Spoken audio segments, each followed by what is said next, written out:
かわいいクッキングへようこそ。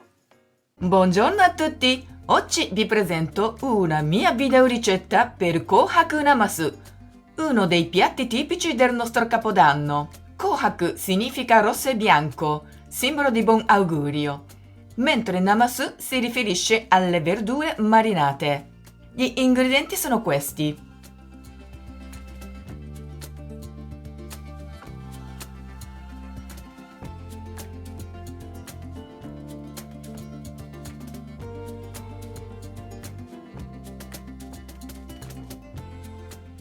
Sbuccio tutte le verdure, le affetto e poi le taglio in quarti.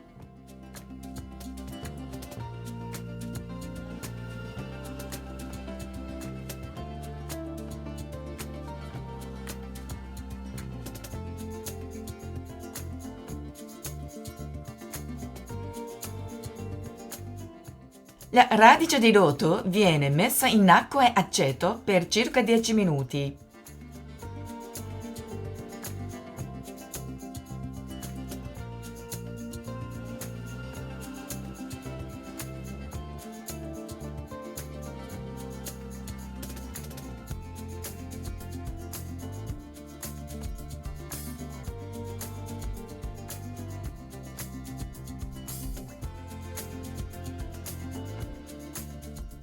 Metto tutte le verdure in una pentola con abbondante acqua, le sborento per 3-4 minuti.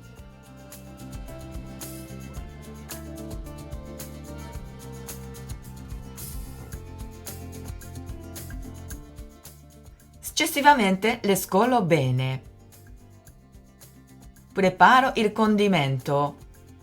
Metto il peperoncino tagliato a pezzi e l'aceto di riso in una ciotola profonda e mescolo bene.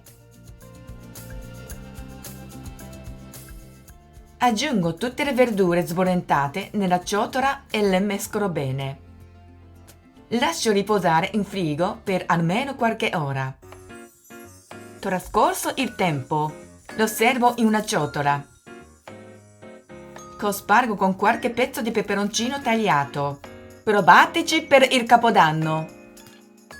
Come sempre vi invito a iscrivervi al mio canale.